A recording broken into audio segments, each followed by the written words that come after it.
Hey, quick check-in to see how you're doing implementing the roadmap to efficient delegation. And to build on this, I want to bring up the topic of influence. There are two major roads, essentially, by which you can have influence with your team members. Number one, by your position. It's essentially a little bit like influence by force, right? You have a higher rank and position as the research team leader or as the leader of your team in whatever context that might be.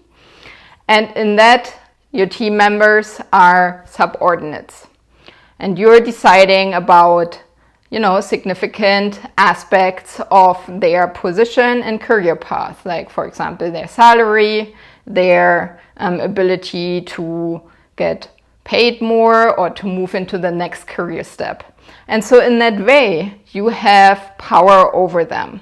And you can use this to try to motivate, or you can use this in order to delegate tasks, because that is part of their job, right? Part of the exchange agreement that you made, that they have to deliver work for being paid, or they have to deliver work in order to be trained. They have to deliver work in order to get a letter of recommendation from you. Now, I like to ask you to switch perspectives real quick, or switch positions, and think back when you were a trainee and think about what it was that really motivated you.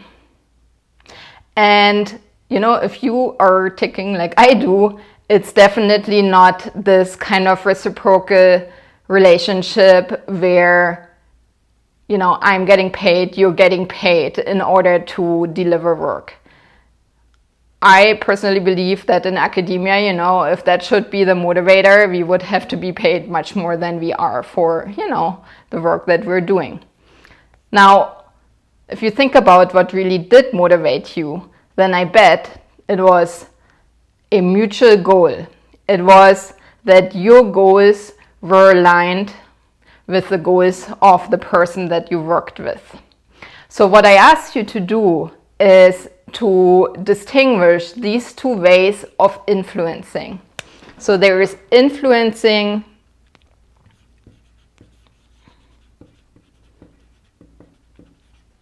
through mutual goals. And then there's this kind of forced influence that I talked about earlier. Now, this influencing through mutual goals is something that we can also call transformational leadership.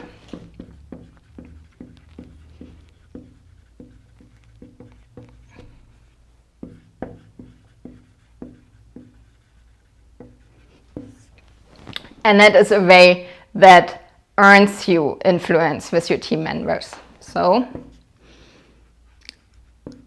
earned influence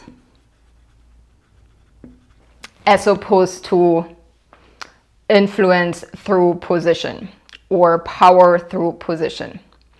Now, why is this important? Well, if we flip perspectives again and think back of what motivates us, it's because, if we feel empowered to grow as human beings, if we feel empowered by our mentors to grow and learn, to move into the direction that we want to move into anyways, then that is much more motivating than having this kind of transactional relationship where, I'm being paid to do a certain type of work. So how do you earn influence? I want to give you a real quick guide of how to do that. There are 4 steps that I can see. Step number 1, there has to be a vision. You have to have a vision, and you have to share this vision with your team members.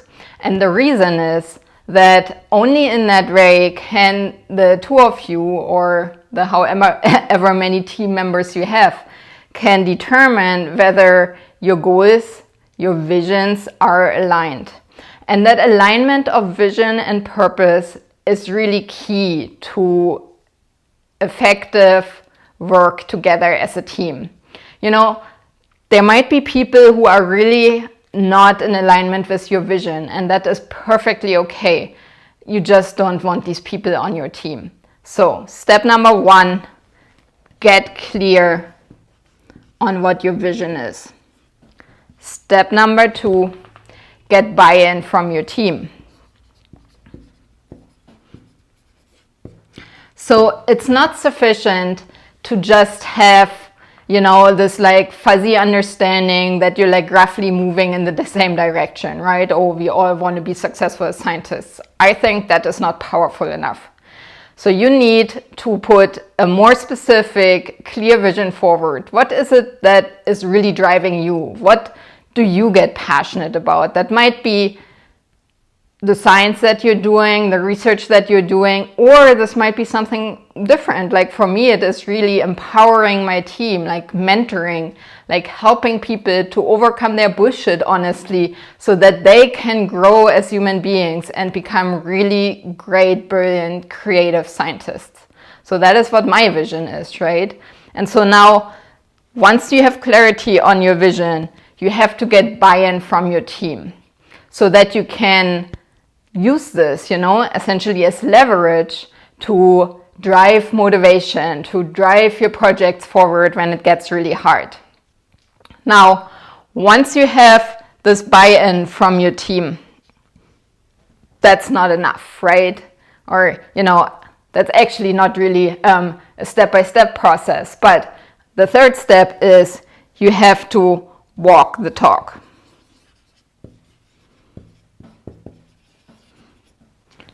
So it's not enough, obviously, right, to put like this great vision out there, even if you spent like weeks and weeks like getting clarity on this and so on.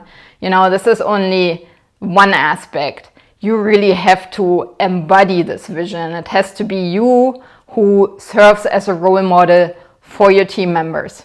Now, don't confuse this with doing all the work that everyone else is doing, right? That is why we were talking about delegation before. It's actually important that you're doing your work as a leader, which is not the exact same thing as the tasks that your team members are doing. So walking the talk does not mean doing the exact same tasks. What it means is that you are serving as a role model and you embody the values that you're putting forward for your team. And so then step number 4 is empower.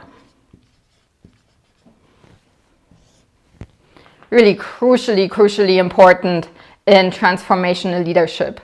You want to empower your team members to move toward that vision. That is what I mean by saying, you know, it really drives me or is really exciting for me to help my team members overcome their bullshit. So their, you know, limiting beliefs, the ceilings that they set for themselves, the beliefs that they have about what is possible for them or who they are and what they can achieve.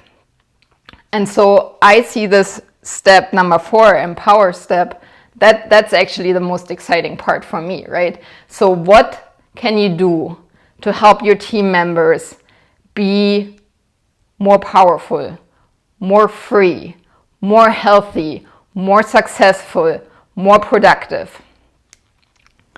And if you really focus on that, then automatically your earned influence with your team is going to increase. So this is an aspect of, you know, effective teamwork, effective delegating that I wanted to bring to your attention so that you have the next step, right? Once you have this roadmap for efficient delegation going and kind of integrate it into how you work and how you communicate with your team, you want to become more cognizant, more targeted at growing your influence with your team. And this is one way of doing this.